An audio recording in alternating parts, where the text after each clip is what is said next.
Hey cool kids, it's me Zezre, hope you're doing well. Today's topic is about diets. In our day and age, we have the liberty to choose what types of food we eat and how much we consume. In the past, this wasn't possible because food was scarce and we just had to make do with what we got. We even had to eat our own children. Probably. Even now, in many regions of the world, there are people who barely have enough to eat. They can't just pick and choose whether or not to have a McDonald's meal or a healthy vegan salad for lunch. They just kind of have to make do with the little amount they have. This probably isn't the reality for most of the people watching this video, however. For most of us, overeating is a way larger and harder issue to deal with than starving to death. Food is so accessible to us, we don't even need to leave our houses or cook anything to get readily made food just delivered to our doors in minutes. And because of this, many people in the modern, especially Western world are growing in the horizontal direction. Not only are they growing, but their health is also starting to decline due to the large amounts of processed sugar and saturated fats they're consuming. But as the people grow, so do the wellness and fitness industries that thrive and make money off of your unhealthy dietary decisions.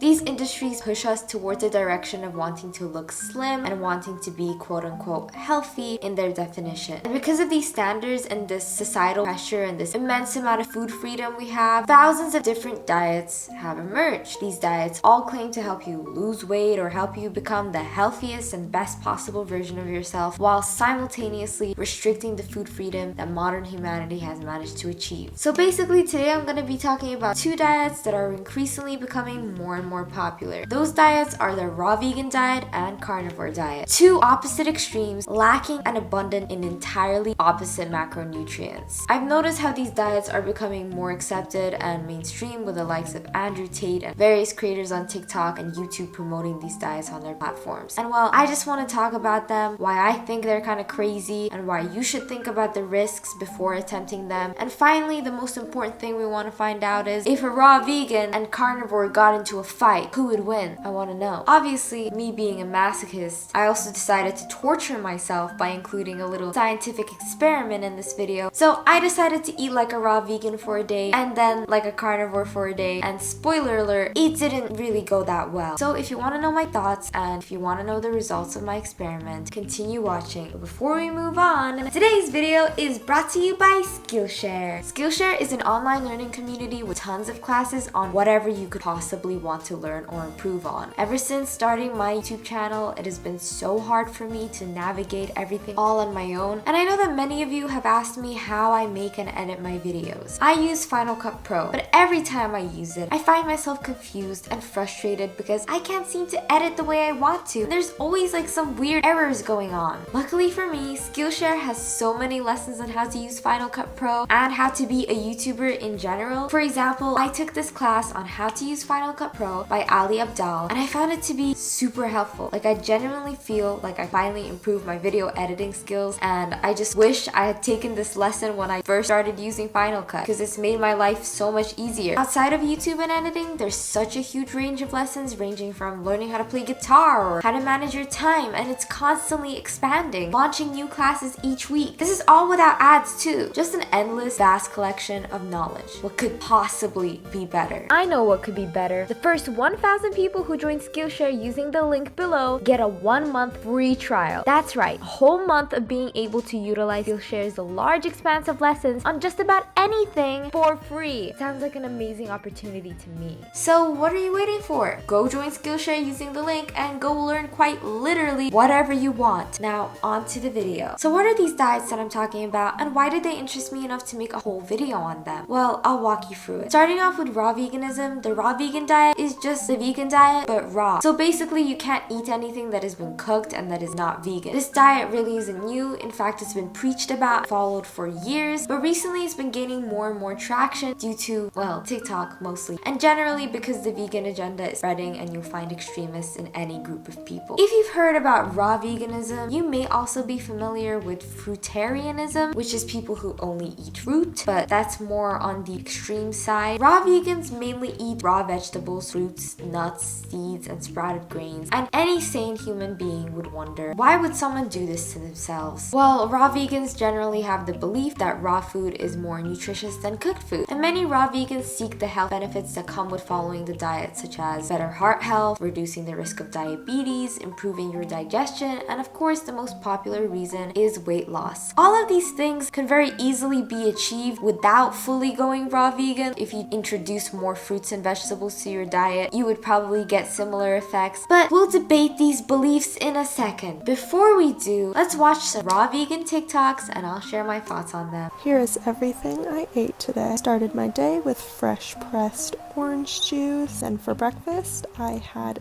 a head of iceberg lettuce with 6 ripe spotty bananas. How can you possibly eat such a high volume of food? A whole head of lettuce and 6 bananas? For lunch I had a smoothie with another 6 bananas. 6 more bananas? Be careful, girl. By your tired voice, I feel like you're already dying from potassium poisoning. You're going bananas, okay? Then for dinner I had 3 sweet potatoes chopped up and baked in the oven and a side of romaine lettuce. But to clarify, this girl here is a high raw vegan, which basically means she's mostly raw vegan but does sometimes eat cooked foods such as the sweet potato she's shown us. This day of eating still concerns me, but I'll tell you why after we watch a few more TikToks. They don't want us to know that the highly processed food, the highly processed sugar, is what is causing the inflammation. It's causing the diabetes. It's causing the heart disease. It's causing the cancer. They don't want us to know that it's causing the stress, causing the anxiety, causing the depression. As you are sitting there suffering,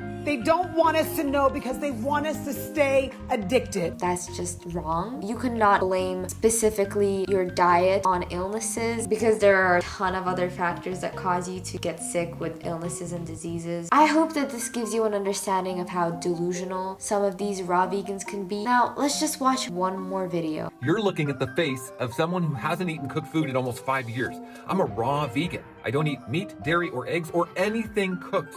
And you know what I've learned in all of this time is that cooked food is a compromise. It makes us sick and we don't know it. If we just eat raw food only, it'll reverse all of our health issues, make us look and feel amazing. It's truly the diet designed for humans. Now, what led me to this was that I had chronic dermatitis for 5 years. I couldn't reverse it. I couldn't figure it out. I went raw vegan, and within a year and a half, my dermatitis was completely gone. And I looked like 10 years younger. I'm 49 years old, and I absolutely love the raw vegan path. I will never go back to cooked food. Okay, so this man has recently gone viral on TikTok for his little raw vegan preaching videos. And he actually has a YouTube channel called Raw Vegan Rising. And I watched a few of his videos to get a basic understanding of raw veganism from a raw vegan's point of view. Now, this man claims he's only eaten raw vegan food for 5 years and he's never felt healthier, happier, and younger than he does now. He's under the belief that cooked food is harmful for humans to eat, that we are fed lies, and we aren't actually supposed to consume cooked food. And he bases all of these beliefs off of his own experiences rather than using any empirical evidence or scientific studies to back up any of his claims. So from what I've observed after watching his videos, he's very much biased, and I wouldn't say his videos are very reliable, especially when a lot of the stuff he claims can be debunked. If you eat raw protein, carbs, and fat, it's going to provide your body with all of the minerals, the enzymes, the micronutrients, the phytochemicals, the hormones, the oxygen,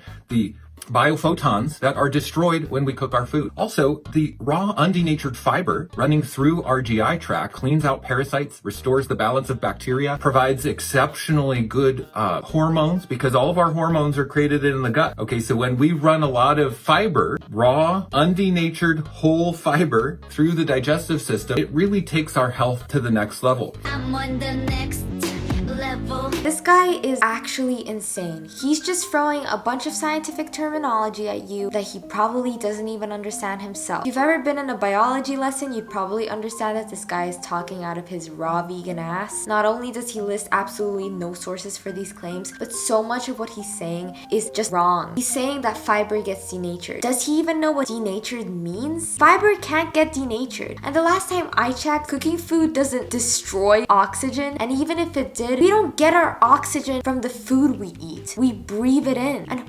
hormones? Does this guy not know how hormones work? We don't get our hormones from plants. Plants do have their own hormones, but we don't have any use for plant hormones because we aren't plants. We release our own hormones, and no, we do not produce hormones in the gut. And fiber has nothing to do with the hormones that we release. There are actually multiple different hormonal glands where hormones are released from. And about the enzymes, our bodies are supposed to create enzymes which help us digest different nutrients. We do not have any use for plant enzymes because, again, we aren't plants. They do not help us in any digestion because they stop working as soon as they enter our bodies, cooked or not. So much stupidity, so little time. Tell me please, how come a 15-year-old girl knows more about science than a 50-year-old man? Point is, this guy is just preaching this way of living and is trying to sell it off as the most healthiest way of living life, and he truly believes everyone should live like he does. Why? Because it miraculously managed to work for him. He talks about how his dermatitis was healed ever since going raw vegan. Well, as someone who struggled with dermatitis in the past, I actually had to cut out all fruits from my diet for a while to get rid of my dermatitis. This is because my dermatitis was reacting towards sugar. Dermatitis is generally caused by an allergic reaction to something. Going raw vegan probably helped him get rid of his dermatitis because he cut off an allergen from his diet after going raw vegan. And no, I'm not against people going raw vegan. If being raw vegan benefits you, go ahead. He's been on this diet for 5 years and it seems to be working well for him. But the fact of the matter is that most people will not be healthy under such restrictions, especially since raw vegan diets are mostly very high in carbs and low in fats and insanely low in protein. And it's very hard to get the appropriate amount of calories because of how low calorie raw food tends to be. That's why you see all of these raw vegans eating like 9 pounds of honeydew and 12 bananas a day just to get up to their caloric needs. But I'm gonna stop getting all sciencey on you because I'm not a scientist and I'm also not a nutritionist, so someone is gonna yell at me in the comments telling me I'm unqualified. The point is, raw veganism is considered unhealthy under the basic laws of biology. That doesn't mean it's unhealthy for every single human out there because we are a diverse species and raw veganism may work well on a select few. The majority of humanity will probably not survive under such extremes, so please don't listen to people like these. Just because someone says big fancy words doesn't mean they're smart. Anyways, let's talk about them carnivores now. So I'm sure I don't need to explain what this diet is about. It's basically the opposite of veganism, vegan's worst nightmare. It's an animal-based diet. You just eat animal products and nothing else. Also, very extreme and very deficient in carbohydrates. Personally, I am against the idea of completely getting rid of essential macronutrients from your diet, but some people are just too sigma alpha male to have fiber and carbs in their diet like a normal, healthy, functioning human being. Carnivore diet has become popularized greatly in recent years, and I believe this is because of a man named Sean Baker. Sean Baker is an athlete and a medical doctor who published a book on carnivorism back in 2019. Ever since the release of that book, more and more people have gone carnivore. I didn't read that book. Most carnivores swear by that book like it's the Bible. But since this diet has only recently started gaining popularity, there isn't much research surrounding the long-term effects of it. The main reason for anyone to follow any of these crazy diets is obviously weight loss. I mean, it's no surprise that having an insanely high protein and zero carb diet would cause you to lose weight. People seem to forget that losing weight isn't always healthy, especially not at the expense of vital nutrients. Apart from that, carnivores believe that this diet may help treat anxiety, depression, arthritis, obesity, diabetes, and more. But yet again, there aren't really any studies backing this up, and most of these beliefs come from personal anecdotes from the carnivores themselves. Just like raw vegans, carnivores also have delusional beliefs. They view the average diet in which we consume carbohydrates as the main causer of chronic illness. Also, this diet doesn't only lack in carbs, it lacks greatly in many micronutrients and fiber. Fiber, which is important in regulating your bowel movements. How do these carnivores poop? It's a modern miracle. But anyways, another spokesman of this lifestyle is the infamous Andrew Tate, and I've made a video about him in the past, by the way, so you can go check that out if you want to. But let's see what he has to say. Carnivore diet is basically living on 85 to 90% of what you eat has to be meat.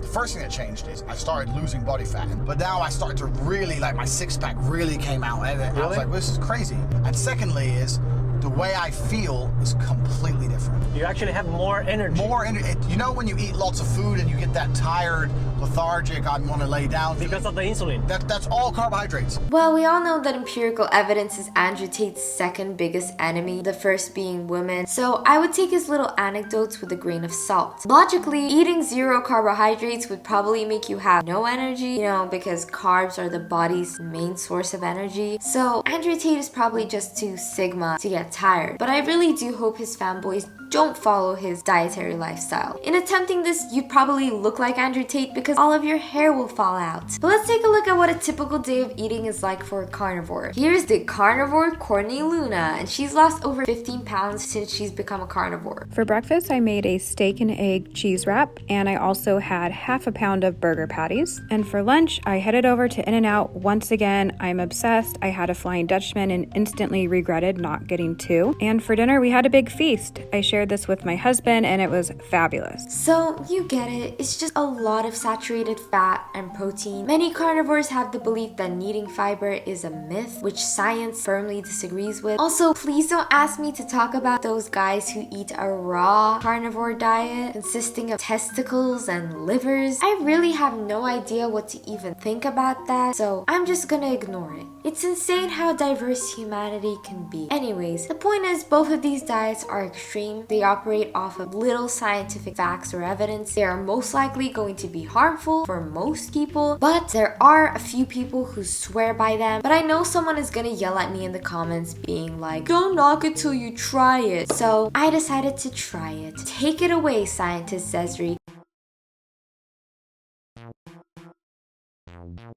Hello cool kids, this is Scientist Zezre on a different day. We're going to do a scientific experiment, but first we need our question. The question being, what's better, a raw vegan or carnivore diet? For this experiment, I will go raw vegan for one day and carnivore for the next. But before doing any experiment, we have to consider the risk factors. First one being, I am a growing 15-year-old girl. It is not recommended for teenagers to do crazy ass diets. Secondly, I don't talk about this, but I am very physically active. I do sports 5 to 6 times a week, including boxing and football, so it's very important for me to get an adequate amount of nutrition. That's why I'm only doing this experiment for 2 days, even though I know I'll get better results if I try it for a week or a month. I just think that if I do that, I'll probably die. I'm not planning to sacrifice my health for a YouTube video. We're going to look at the effects that these diets have on my overall well-being, my academic performance, and my physical performance. Let's just get on to the experiment. I started this experiment on a Monday, a school day. I was a fully raw vegan. This meant no coffee. Heads up, I have a coffee addiction. I drink up to like 2 cups a day of pure black coffee. I know it's not very healthy, but at least I don't vape like other teenagers do. This morning, I was forced to have a smoothie consisting of a banana, berries, chia seeds, and flax seeds. So needless to say, I got hungry like an hour later and I had to suffer until snack time rolled around 3 hours later. I just had some fruit. By the time lunch rolled around, I was starving, so I tried to eat this whole bag of nuts and dried fruits. Here I am, just eating nuts with that guy. But I was unsuccessful in finishing the bag because I just got sick of the nuts. There was about like a third left. Instead, I just decided to have some vegetables and a pear. After school, I had football practice and I could barely play normally because I was so tired, hungry, bloated, and uncomfortable. Once I came home, I had freshly squeezed orange juice and made myself dinner. It was raw broccoli, cauliflower, an apple, walnuts, and half an avocado blended up. I was starving, but I still couldn't finish it because it was so much food. After that, I decided to snack on free dates. So that was my day. The whole day, I felt insanely tired and fatigued. I had a huge headache, and every time I ate something, my tiredness only grew, and so did my stomach. I was so bloated. I looked 9 months pregnant with a raw vegan baby, and I was just in general discomfort and pain throughout the whole day. At school, I could barely concentrate because my mind felt foggy, and when I came home, all I could do was lie in bed. I honestly feel like it would have been better if I had just not eaten anything and starved the whole day, because every time I ate something, I felt more sick, more gassy and bloated, and more tired. It's probably because my body was under so much stress stress trying to digest all of this raw food that it took up a lot of energy. So it was not a good experience for me, and I'll never do something like that ever again. The next day, on Tuesday, I had to be a carnivore. The effects from the day prior were still haunting me from the moment that I woke up. I was completely out of energy, and here's the point at which I have to tell you that I do Pilates every morning for about 20 to 30 minutes. This morning, however, I could only squeeze in about 10 minutes because I was preoccupied with another matter for quite a long time in the morning. Gross. Some carnivores let themselves have coffee. Even though coffee isn't really an animal product, I just decided to drink coffee because I was dying in the morning. I was so tired and disgusted from the day prior that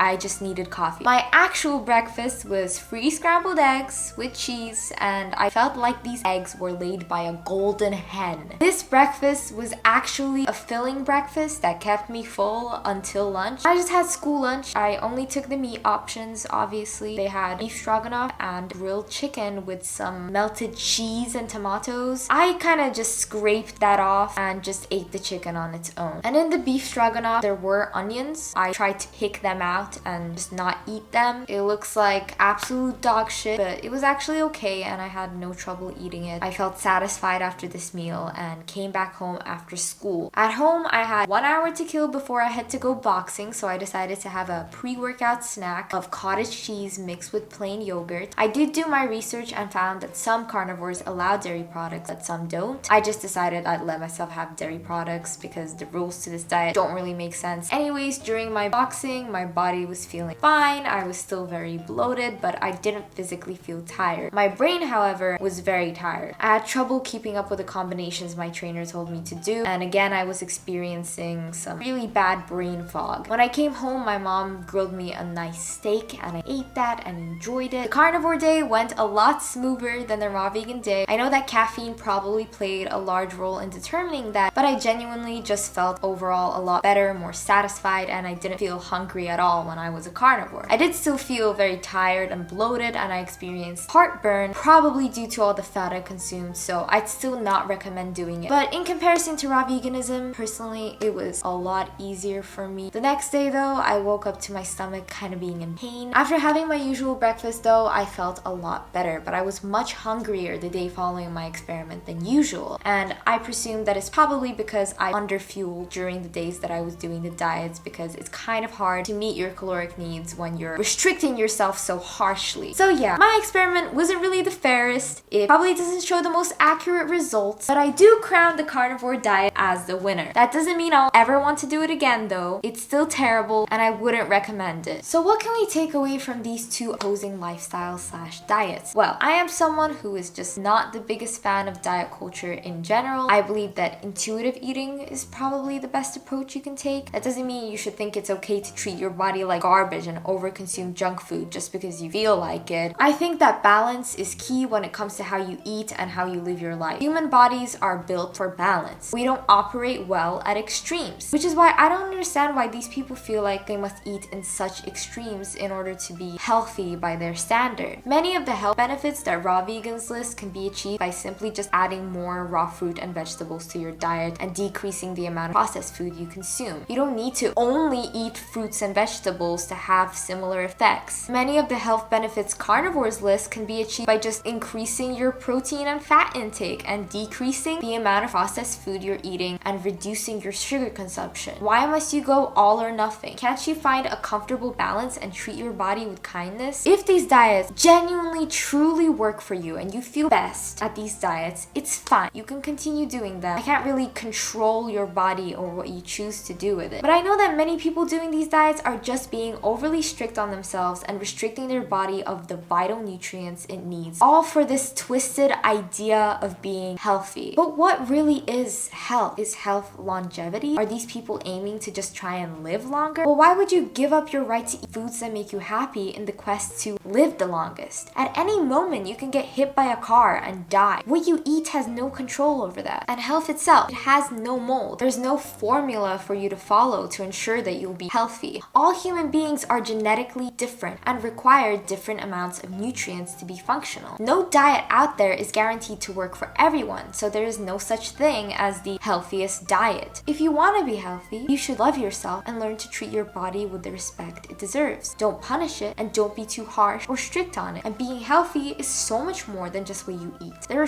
so many factors affecting your health. So I just think it's silly to try and push this idea that there's an ideal diet out there that will solve all your issues, all your problems. Healthy is different for everyone, and mental health is just as important as your physical health. And with that, I'm bringing my video to a close. I'd like to remind you guys that the first 1,000 people to join Skillshare using the link below will get a whole month for free. So go ahead and try it. Make sure to subscribe and follow my social media if you haven't already. Comment your opinions. I'm always glad to hear them. I'll see you guys later. Bye!